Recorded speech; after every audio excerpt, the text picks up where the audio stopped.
April 8, 1943, 27,000 feet above Coxide, France.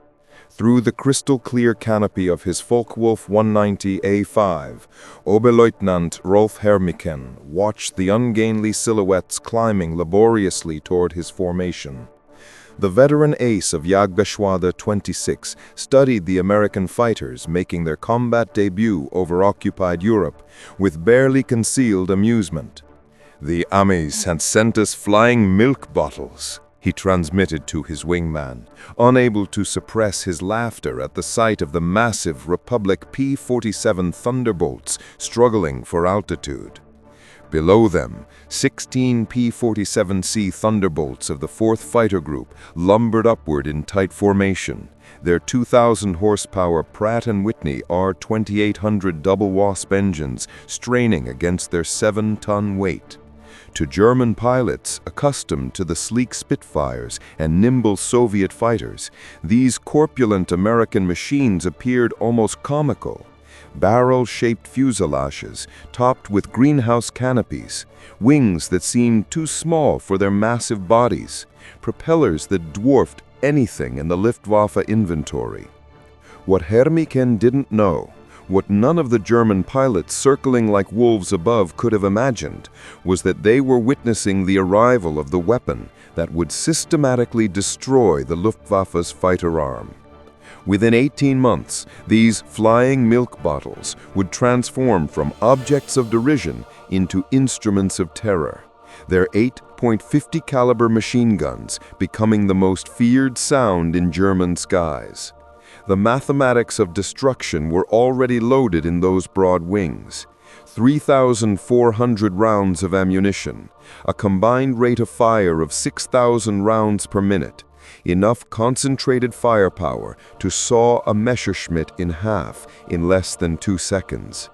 The transformation began that April morning when Major Donald Blakesley, commanding the 4th Fighter Group, spotted the German formation positioning for attack. The former Eagle Squadron veteran, who had transferred from RAF Spitfires just weeks earlier, understood what his men didn't yet know: that survival in the P-47 required abandoning everything they thought they knew about air combat. The Thunderbolt represented a radical departure from conventional fighter design philosophy. While the Germans had pursued lightweight interceptors optimized for climb and turn performance, Republic Aviation had created something unprecedented: a high-altitude juggernaut that used mass, power, and firepower to redefine the rules of aerial warfare. Among the American pilots spread across the French sky that morning were men who would become legends, future aces whose names would strike fear into Luftwaffe hearts. But on April 8, 1943, they were novices in an untested machine, facing the most experienced fighter force in the world. The Germans had been fighting continuously since 1939, with veterans of Poland, France, Britain, and Russia. The Americans had been in combat for exactly 0 days. This is the story of how industrial logic defeated tactical brilliance, how quantity and quality merged into overwhelming superiority, and how German pilots' laughter turned to terror as they discovered what synchronized Browning machine guns could do to an aircraft at 400 yards. The Republic P-47 Thunderbolt had emerged from a June 1940 panic. As German fighters swept across France, Alexander Kartveli, Republic Aviation's Georgian-born chief designer, received urgent specifications from the U.S. Army Air Corps. They wanted a high-altitude interceptor capable of matching the Luftwaffe's best. What Kartveli designed instead was a monster that redefined the possible. "It will be a dinosaur," Kartveli admitted to his design team, "but it will be a dinosaur with good proportions." The prototype that first flew on May 6, 1941 shocked everyone who saw it. At 9,900 pounds empty, it weighed 65% more than its predecessor. The massive turbo supercharger system with its complex ducting running through the rear fuselage gave it an almost pregnant appearance. Test pilots approaching it for the first time invariably asked the same question: "This thing actually flies?" Not only did it fly, it flew like nothing else at altitude. The Pratt & Whitney R2800 double WASP engine, an 18-cylinder radio producing 2,000 horsepower, could maintain full power at 27,000 feet, where German fighters gasped for air. The turbo supercharger, fed by exhaust gases, delivered sea-level performance in the stratosphere, where the air was too thin for conventional superchargers. Major Hubert "Hub" Zemke, commanding the 56 Fighter Group training at Bridgeport, Connecticut, initially despised the aircraft. His unit lost 18 pilots and 41 aircraft in training accidents between September 1942 and January 1943. The P-47 killed more Americans in training than Germans would in the first months of combat. It ground-looped on landing, torque-rolled on takeoff, and dove with such enthusiasm that pilots discovered compressibility, their controls freezing as shock waves formed on the wings. But those who mastered it discovered something extraordinary. Lieutenant Robert Johnson, a farm boy from Oklahoma who would become one of America's top aces with 27 victories, described his first flight. "It was like strapping yourself to a locomotive. The power was unbelievable. You didn't fly it, you aimed it." The first combat encounters in April and May 1943 confirmed every German prejudice. The P-47s couldn't turn with the Focke-Wulf 190s, couldn't climb with the Messerschmitt 109s, couldn't match their nimble handling at medium altitudes. Luftwaffe pilots quickly developed tactics to exploit these weaknesses, attacking from below where the heavy Thunderbolt struggled, forcing turning fights where agility mattered more than firepower. Hauptmann Joseph Pips Priller, commanding officer of Jagdgeschwader 26, reported to headquarters after his first encounter. "The new American fighter is meat for the slaughter. It flies like a truck, turns like a freight train, and climbs like a pregnant cow. Our boys are calling them Indiana, fat targets pretending to be warriors."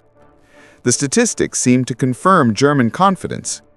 In their first month of operations, the American fighter groups lost 14 Thunderbolts for only 3 confirmed German kills. The RAF, observing from their Spitfire squadrons, quietly suggested the Americans might reconsider their choice of mount. But something strange was happening in those early encounters that German intelligence failed to notice. The P-47s that were shot down had absorbed incredible punishment before falling. One aircraft returned from a May 4th mission with 21 cannon holes and over 100 machine gun strikes, damage that would have disintegrated a Messerschmitt or Spitfire. The massive radial engine, lacking vulnerable coolant systems, shrugged off hits that would have stopped a liquid-cooled fighter cold. More significantly, when P-47s did get their guns on target, the results were catastrophic. The Thunderbolt's weapons battery created a convergence zone of destruction that German pilots had never experienced. Unlike the rifle-caliber weapons of early warfighters or the cannon with limited ammunition, the American fighter could maintain sustained fire for over 30 seconds, an eternity in aerial combat. The event that would begin changing German perceptions occurred on June 26, 1943, over Laval, France. It involved 2nd Lieutenant Robert S. Johnson of the 61st Fighter Squadron and an encounter that would become legendary on both sides of the conflict. Johnson's formation of 48 P-47s was returning from escort duty when they were bounced by 16 Focke-Wulf 190s from Jagdgeschwader 26.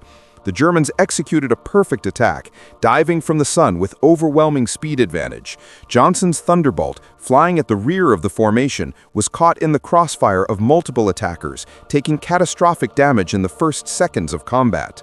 21 20mm cannon shells exploded across his aircraft. The canopy shattered, hydraulic fluid sprayed into the cockpit, the engine cowling was torn away, fire erupted behind the instrument panel. Johnson, wounded in the nose and leg by shrapnel and bullet fragments, tried to bail out but discovered the canopy was jammed. A 20mm shell had exploded in the canopy track, welding it shut.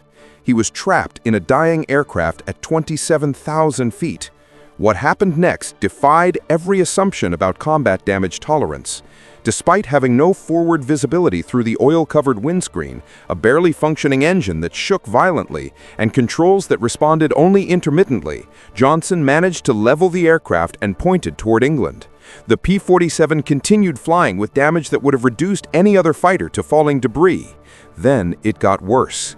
A lone Focke-Wulf 190, flown by an unknown pilot, discovered the crippled Thunderbolt limping toward the channel at less than 170 miles per hour. The German pilot positioned himself behind Johnson's P-47 and opened fire with his 4 20mm cannon and 2 machine guns. Johnson, unable to evade, could only huddle behind his armor plate and pray. The Thunderbolt absorbed the entire cannon ammunition load. The German repositioned and fired again, this time with only his machine guns, the cannon ammunition exhausted. Johnson remembers the German pilot pulled alongside, staring in disbelief at the flying wreck. He could see the pilot's face clearly. Young, blonde, his expression shifting from confidence to confusion to something approaching fear. The German repositioned and emptied his remaining machine gun ammunition into the Thunderbolt. Still, it flew. He pulled alongside again, shook his head in apparent amazement, gave an informal salute, and peeled away, out of ammunition. Johnson's P-47 landed at Manston with its engine failing on the runway. The crew chief stopped counting bullet holes after reaching 200. One cannon shell had exploded inches from Johnson's head. Another had detonated against the armor plate behind his seat. The engine had taken direct hits. The control cables were partially severed. 3 of the 4 main longerons, the structural backbone of the fuselage, were shot through. Yet the aircraft had brought him home.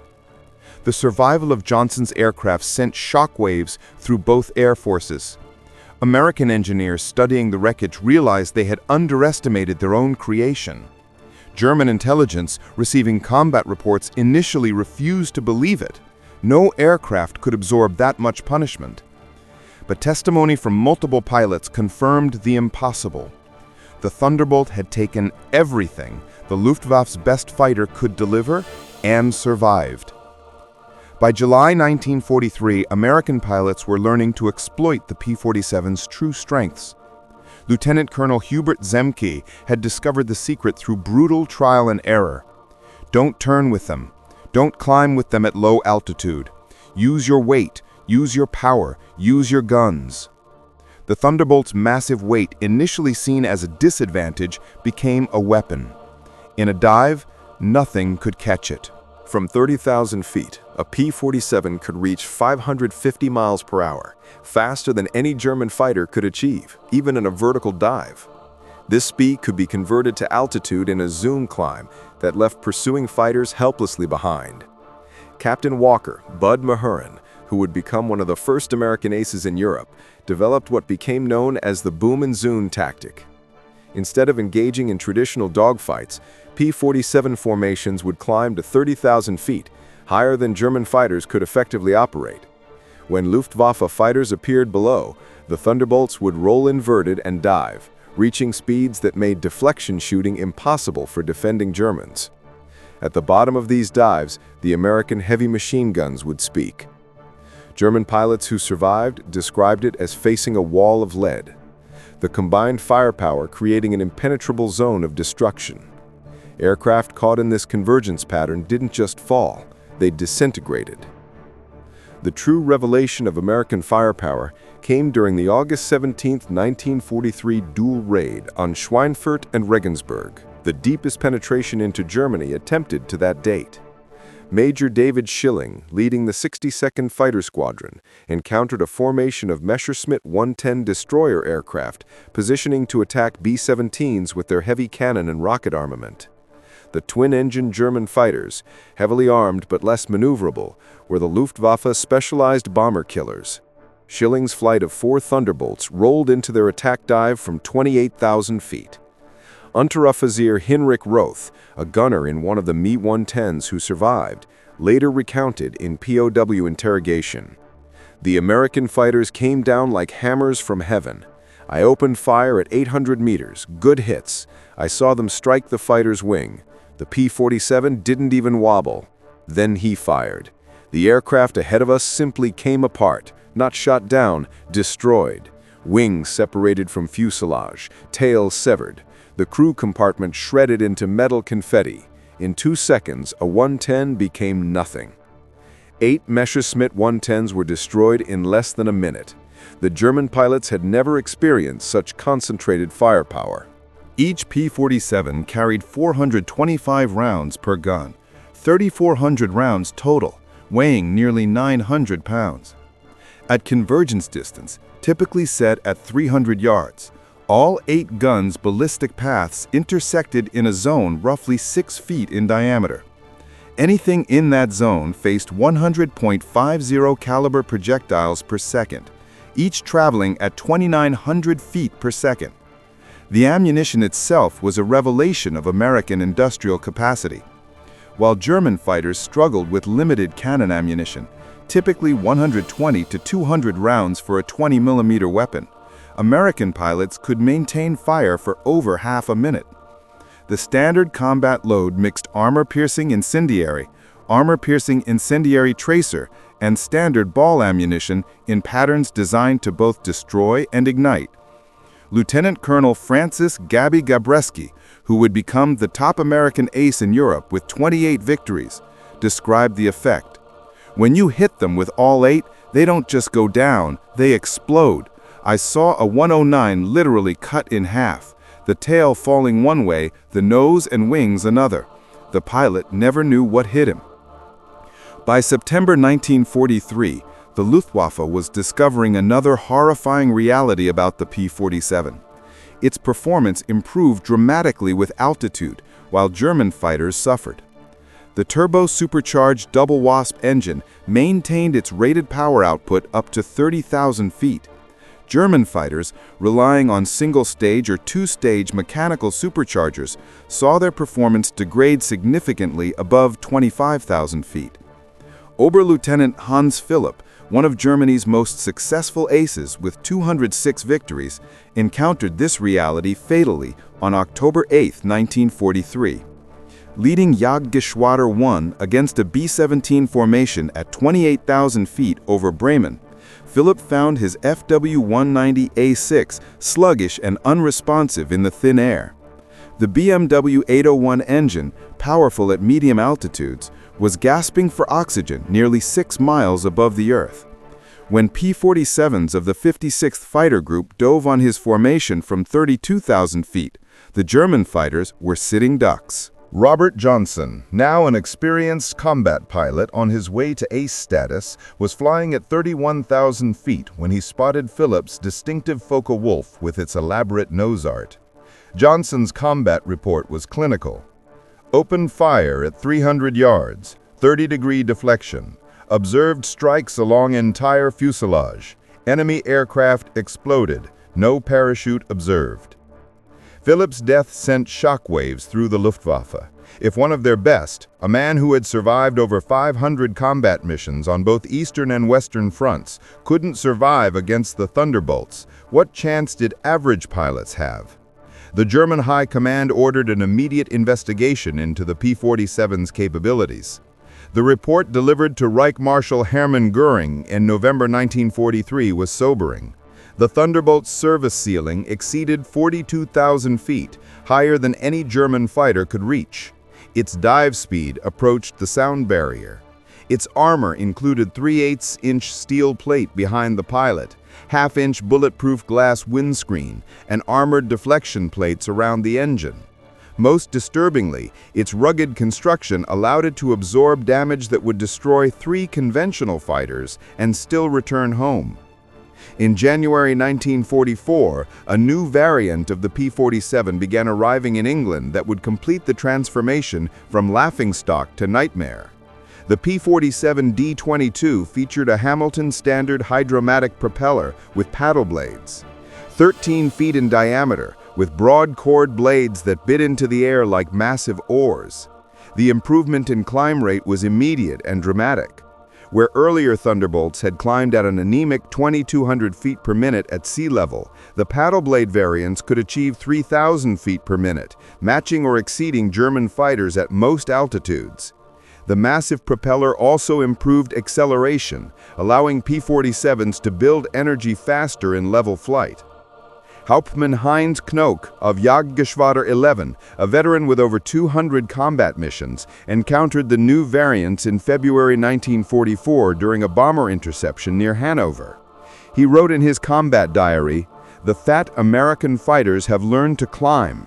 Would bounce to formation near Hanover, expecting our usual advantage. They turned into us and climbed with us. When we tried to disengage, they followed us up to 30,000 feet. Schmidt was caught and blown apart. Nothing left but smoke and fragments. These are not the same machines we laughed at last year." The paddle blade propeller did more than improve performance. It changed the sound of the Thunderbolt. The distinctive thundering roar created by the blade tips reaching supersonic speeds could be heard from miles away. German ground troops reported being able to identify approaching P-47s by sound alone, a deep, threatening rumble that meant death from above. They began calling it Donnerschlag, thunderclap. By March 1944, P-47s equipped with external fuel tanks could escort bombers deep into Germany. The standard configuration carried two 108-gallon wing tanks, or a 75-gallon belly tank, extending range to over 1,000 miles. With the paddle blade propeller providing improved performance, even when loaded, Thunderbolts could fight on equal terms immediately after dropping tanks. The Luftwaffe's response was to concentrate on the bombers, hoping to inflict enough losses to stop the American daylight campaign. But this required flying through the P-47 escort screen, an increasingly suicidal proposition. German pilots developed a grudging respect that bordered on fear for the big American fighters. Major Günter Rau, one of Germany's top aces with 275 victories, mostly on the Eastern Front, survived an encounter with P-47s on March 6, 1944 that left him badly wounded. He later recalled in a post-war interview, "We saw them above us, fat silhouettes against the sun. Someone laughed and said, 'Here come the flying pigs.' Nobody was laughing 30 seconds later. They came down like an avalanche, faster than we could react. The first pass destroyed 3 of our fighters, just gone, transformed into burning debris. Their guns didn't fire in bursts like ours. They poured out solid streams of fire. Getting caught in that stream meant instant death." The escort missions revealed another P-47 advantage: endurance. While German fighters operated at maximum power settings that consumed fuel rapidly, the big American radios could cruise efficiently at high altitude. Thunderbolts could remain with the bombers for hours, rotating top cover while maintaining enough fuel for combat and return. As more P-47 Mustangs arrived to take over long-range escort duties in spring 1944, P-47 units increasingly focused on ground attack, a role that would make them the most feared aircraft in the German arsenal. The transition began in earnest in April 1944 as the Allies prepared for the invasion of France. The Thunderbolt's heavy machine gun battery proved equally effective against ground targets. The standard armor-piercing incendiary ammunition could penetrate the top armor of most German vehicles, while the sheer volume of fire could destroy soft targets in seconds. A 2-second burst put 160 half-inch projectiles into a target area the size of a truck. But it was the addition of bombs and rockets that transformed the P-47 into a true multi-role monster. The D-25 variant could carry 2 1,000-pound bombs under the wings and a 500-pounder under the fuselage, a bomb load equal to early war medium bombers.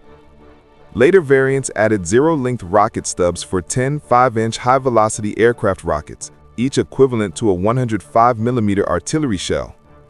Oberst Hans von Luke, commanding the 125th Panzer Grenadier Regiment during the Normandy campaign, experienced P-47 ground attacks firsthand. They came in low, so low you could see the pilots' faces. The sound was terrifying, engines roaring, rockets screaming. Then the hammer of those heavy machine guns. A column of our trucks simply ceased to exist. 20 vehicles transformed into burning wreckage in one pass. The psychological effect on the men was devastating. They called them Yabos, fighter bombers, but these were something beyond that. They were flying artillery with the accuracy of snipers.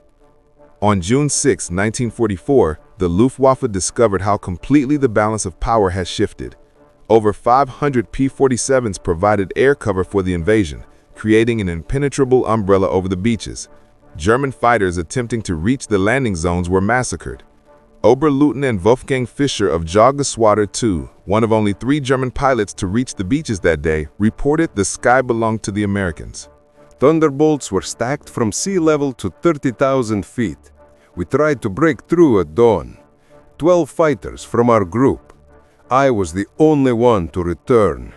The P-47s were waiting at every altitude. You couldn't climb over them, couldn't dive under them. Their guns turned our fighters into aluminum rain. In the weeks following D-Day, P-47s systematically destroyed German movement in daylight. The statistics were staggering. In June alone, 9th Air Force Thunderbolts claimed 651 locomotives, 3,847 trucks, 512 tanks and armored vehicles, and 4,553 horse-drawn vehicles destroyed. The Wehrmacht was forced to move only at night, severely hampering their ability to respond to Allied advances. The Germans tried everything to counter the Thunderbolt threat. They reinforced vehicle armor, deployed more anti-aircraft guns, developed new camouflage techniques. Nothing worked. The P-47's combination of speed, armor, and firepower made them nearly unstoppable. Even the feared 88mm flak guns struggled to track the fast-moving fighters at low altitude. While devastating Europe, the P-47 was simultaneously proving its worth in the Pacific theater. The 348th Fighter Group, operating from New Guinea, discovered that the Thunderbolt's qualities were perfectly suited to the vast distances and harsh conditions of the Pacific War. Colonel Neel Kearby, commanding the 348th, developed tactics specifically for the Pacific. On October 11, 1943, Kearby led 4 P-47s against 40 Japanese aircraft over Wewak, shooting down 6 enemy planes himself in a single mission, earning him the Medal of Honor.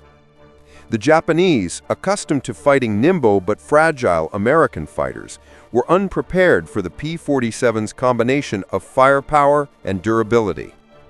Japanese ace Saburo Sakai, who encountered P-47s over New Guinea, later wrote, "We called them monsters. Our 20mm cannon, which could destroy a P-40 with a few hits, seemed to have no effect. I put dozens of rounds into one Thunderbolt and watched it fly away. Their return fire was terrifying. Streams of heavy bullets that tore aircraft apart." The P-47N, developed specifically for the Pacific, featured increased fuel capacity with wet wings holding 93 gallons each, extending range to 2,350 miles. This variant would escort B-29s to Japan, proving that the short-legged fighter of 1943 had evolved into a true long-range weapon. Perhaps the ultimate vindication of the P-47's evolution came in its encounters with German jet fighters. The Messerschmitt Me-262, with its 540 miles per hour top speed, should have been untouchable by propeller-driven fighters. But Thunderbolt pilots discovered they could catch jets in 2 situations: during takeoff and landing, when jets were most vulnerable, and in high-speed dives from altitude. On November 27, 1944, Lieutenant Colonel John C. Meyer of the 352nd Fighter Group became one of the first pilots to shoot down an Me-262 with a P-47. Diving from 28,000 feet, Meyer's Thunderbolt reached speeds approaching 500 miles per hour, fast enough to catch the jet in level flight. The jet pilot, confident in his speed advantage, never saw the diving P-47 until Meyer's blinds opened up at 400 yards. Meyer's combat report noted, the enemy aircraft disintegrated under fire. Large pieces, including both engines, separated from the fuselage. The pilot did not escape. The concentrated fire of 8.5 caliber guns proved more effective than we anticipated against jet aircraft. By early 1945, specialized P-47M variants were deployed specifically to counter German jets and V-1 flying bombs. With water methanol injection boosting power to 2,800 horsepower and refined aerodynamics, these ultimate Thunderbolts could reach 470 miles per hour in level flight at 30,000 feet. Fast enough to intercept even jets under certain conditions. Major George Bostwick, commanding the 63rd Fighter Squadron, equipped with P-47Ms, shot down 2 Me-262s in March 1945. His tactical report emphasized firepower over speed. The jets are faster, but they can't turn and they can't take punishment. One good burst from our battery, and they come apart like they're made of paper. They have to slow down to attack bombers. That's when we get them. The ultimate demonstration of American industrial might came during Operation Bodenplatte, the Luftwaffe's desperate attempt to destroy Allied air power on January 1, 1945.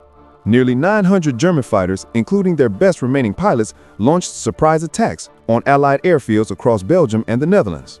At Y-34 Airfield near Metz, home to the 365th Fighter Group's P-47s, the attack initially succeeded. German fighters destroyed 22 Thunderbolts on the ground along with several other aircraft. A captured German pilot, brought to the command post, pointed at the burning aircraft and taunted, "What do you think of that?" Major George Brookings' response became legendary throughout the 9th Air Force. He pointed to the flight line, where ground crews were already pushing damaged aircraft aside and preparing hard stands for replacements. "By tomorrow, we'll have 40 new ones. How long will it take you to replace your pilots?" The German pilot's smirk disappeared. Within 48 hours, factory-fresh P-47 D-40s filled the flight line, flowing in from depots in England. The Luftwaffe lost 271 aircraft and 213 pilots in Bodenplatte, including many irreplaceable instructors and squadron leaders. These losses they could never replace. The Americans lost 134 aircraft total across all attacked airfields, all replaced within a week. The numbers told the story of inevitable defeat.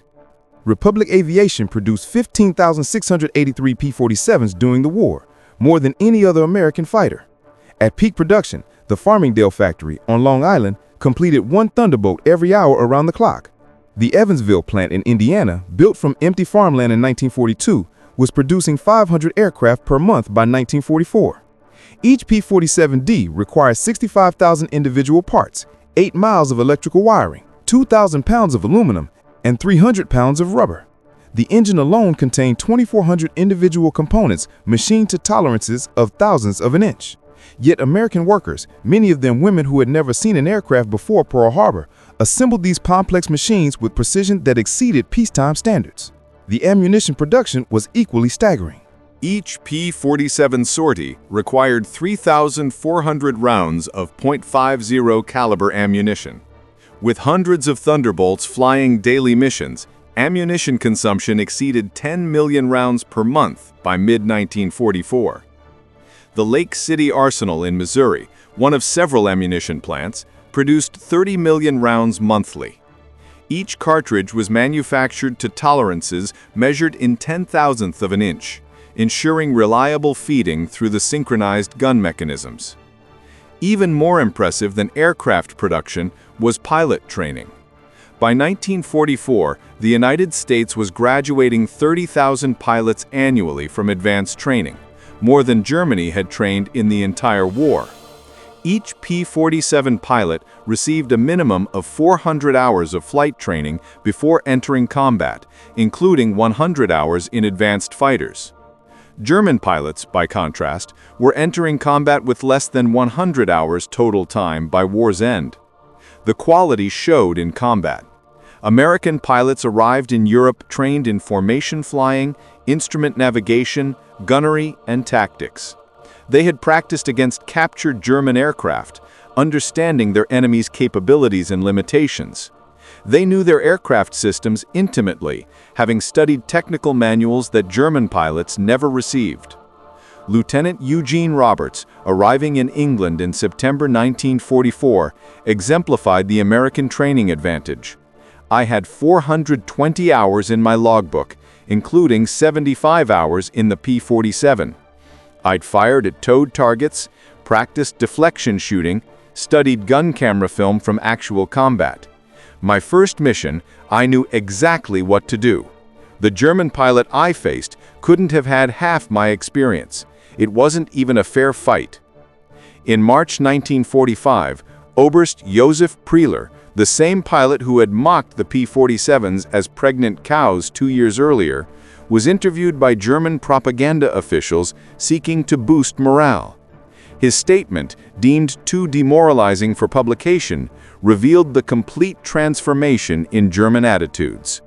The Thunderbolt is the best fighter bomber ever built. Its firepower is unprecedented. Weapons that never jam, never overheat, never run out of ammunition in normal combat. It carries bombs like a medium bomber, fires rockets like artillery, and fights like a fighter when needed. But beyond the machine is what it represents: unlimited American production. They lose 10, they build 20.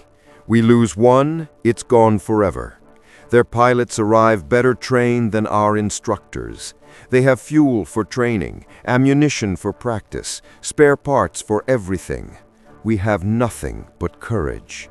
And courage without resources is just delayed defeat. We laughed at them in 1943. We're not laughing now. When you hear those guns, you know death has come calling. The sound haunts us, mechanical, precise, unstoppable. Like everything American, it's about overwhelming material superiority. They didn't beat us through better tactics or braver pilots. They buried us under an avalanche of steel and lead. By April 1945, the Luftwaffe existed largely on paper. Fuel shortages grounded most aircraft. Experienced pilots were dead or captured. Airfields were cratered ruins. But even with aircraft and fuel, German pilots faced an impossible equation. Attacking meant facing P-47 formations that owned every altitude from ground level to 40,000 feet. Feldwebel Klaus Brechner, one of the last German pilots trained in 1945, flew exactly one combat mission before the war ended.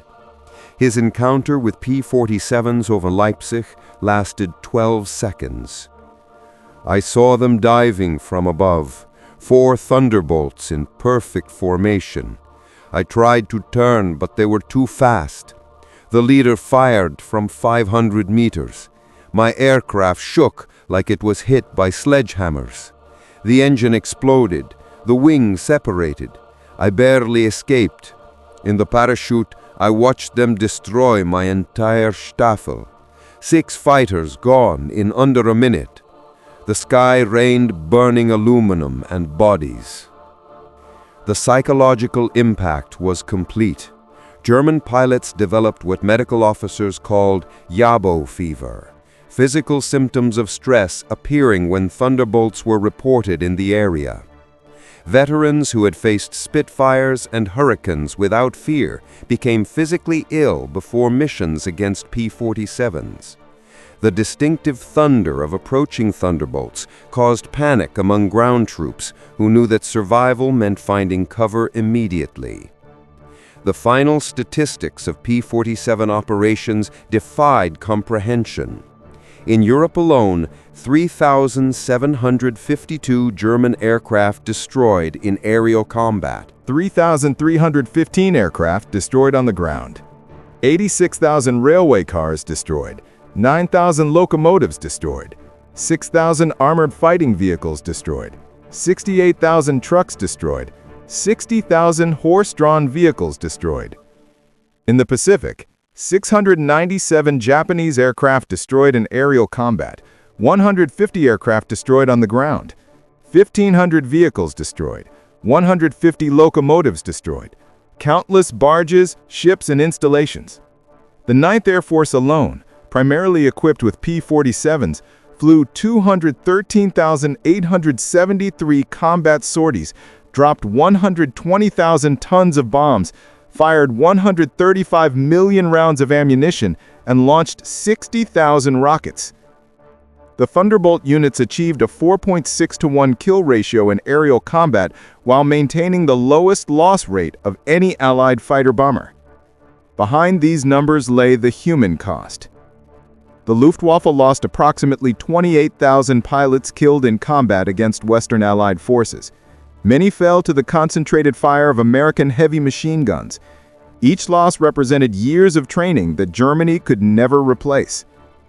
By war's end, the average German fighter pilot had less than 30 hours of combat experience.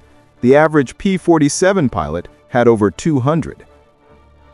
At the Luftwaffe Interrogation Center at Oberursel, captured Allied pilots were debriefed by German intelligence. The records, captured in 1945, revealed German assessments of Allied aircraft. The file on the P-47, updated continuously throughout the war, showed the complete reversal of opinion. April 1943. Large, unmaneuverable fighter. Inferior to German types in all performance parameters except dive speed. Machine gun armament insufficient against cannon-armed fighters. Assessment: minimal threat. December 1943. Exceptional high-altitude performance. Extreme structural strength. Firepower increasingly problematic. Pilots showing improved tactics. Assessment: significant threat above 25,000 feet. June 1944. Dominant fighter bomber. Superior to all German types above 20,000 feet. Firepower devastating against all target types. Structural strength makes shoot-down extremely difficult. Assessment: critical threat at all altitudes. March 1945. Best fighter bomber of the war. Combination of firepower, durability, and performance unmatched. Pilot quality exceptional. Assessment: unsurvivable in direct engagement. In 1985, at a reunion of German and American fighter pilots in Phoenix, Arizona, former adversaries met in peace. General Lieutenant Adolf Galland, former head of the Luftwaffe fighter arm, was asked about the P-47. His response, recorded on video, captured the complete transformation. "We made a terrible mistake in 1943. We saw this big heavy fighter and laughed. The Americans don't understand air combat, we said. They built a bomber and called it a fighter. We were the ones who didn't understand. The Americans didn't try to build a European fighter. They built an American one, designed around production, firepower, and survivability. They understood that in a war of attrition, the plane that could take punishment and deliver devastating firepower would win. They were right. The first time I flew a captured P-47 after the war, I understood everything. The power was incredible. It climbed like it was falling upward. The cockpit was comfortable, the visibility excellent, the controls precise. It was a pilot's aircraft wrapped in armor. But what really impressed me was realizing that America built over 15,000 of these complex machines while fighting a two-ocean war. Each one required an engine more complex than anything Germany produced. Yet they built them faster than we could build simple fighters. That's when I knew we never had a chance. Those guns. We called them Roosevelt's piano because of the sound they made. Once you heard that sound, you never forgot it. Many of my friends heard it for the last time. The P-47 didn't just defeat the Luftwaffe, it destroyed it. The P-47's design represented American industrial philosophy perfectly. Brute force engineering backed by unlimited resources. Every component was overbuilt, overpowered, and over-engineered. The wing spars could support 40,000 pounds, 3 times the aircraft's loaded weight. The engine mount could withstand 12 G-forces. The control cables were doubled throughout with automatic backup systems. The ammunition feed system alone was a marvel of engineering. 8 separate ammunition boxes, each holding 425 rounds, fed through electric boost motors to prevent jamming during high-G maneuvers. The guns were electrically heated to prevent freezing at altitude. Each gun had its own charging mechanism and could be individually synchronized. The convergence was adjustable from 150 to 400 yards, allowing pilots to optimize for their preferred engagement range. Even after the war, some German veterans maintained that the P-47 won through quantity, not quality, that German fighters were technically superior, but overwhelmed by numbers. The combat records tell a different story. In engagements where numbers were equal, P-47s consistently prevailed. The heavy machine gun armament, dismissed as inferior to cannon, proved more effective in actual combat. Analysis of gun camera footage revealed why. Cannon shells, while individually more destructive, required precise aim and had limited ammunition, typically 120 to 200 rounds total. The P-47's weapons created a probability cloud of bullets that guaranteed hits even with imperfect aim. At typical engagement ranges, a 2-second burst put at least 20 rounds into a fighter-sized target, enough to ensure destruction. The ammunition itself was superior. American .50 caliber armor-piercing incendiary rounds used a delayed action fuse that ensured penetration before detonation. The incendiary compound burned at 3,000 degrees Fahrenheit, hot enough to ignite aluminum structure. German 20mm shells, while heavier, often exploded on surface contact, causing spectacular, but sometimes superficial damage. The Republic P-47 Thunderbolt remains the heaviest single-engine piston fighter ever mass-produced. Its empty weight of 10,000 pounds exceeded the gross weight of some twin-engine fighters. Its engine produced more power than entire bomber formations from the previous war. Its weapons delivered more firepower than a squad of infantry. Yet it was built by the thousands, flown by kids barely out of high school, and maintained under combat conditions by mechanics who learned their trade in weeks. The transformation of German opinion from mockery to terror took less than 2 years. In that time, the flying milk bottle became the most feared aircraft in the Luftwaffe's experience. Veterans who had faced Spitfires, Hurricanes, and Soviet Yawks without flinching spoke of P-47s in hushed tones decades after the war. At the United States Air Force Museum in Dayton, Ohio, a restored P-47D sits among other legendary fighters. Its placard lists specifications and battle honors, but the real story is told by a small display case containing spent .50 caliber shells and a strip of gun camera film showing a Focke-Wulf 190 disintegrating under fire. Below the display is a quote from an unnamed German pilot taken from a 1945 interrogation report. "We laughed when we first saw them. Fat, ugly American fighters that couldn't turn, couldn't climb, couldn't fight. We stopped laughing when we realized they didn't need to turn or climb. They just pointed those guns at you and you ceased to exist. The laughter died with our comrades." The P-47 Thunderbolt entered combat as an object of derision and ended the war as an instrument of annihilation. In between, 8 synchronized Browning machine guns rewrote the rules of aerial warfare and buried the Luftwaffe under an avalanche of lead. German pilots had laughed at the ungainly American fighter in April 1943. By May 1945, there were no German pilots left to laugh. The thunder had spoken, and the sky belonged to America.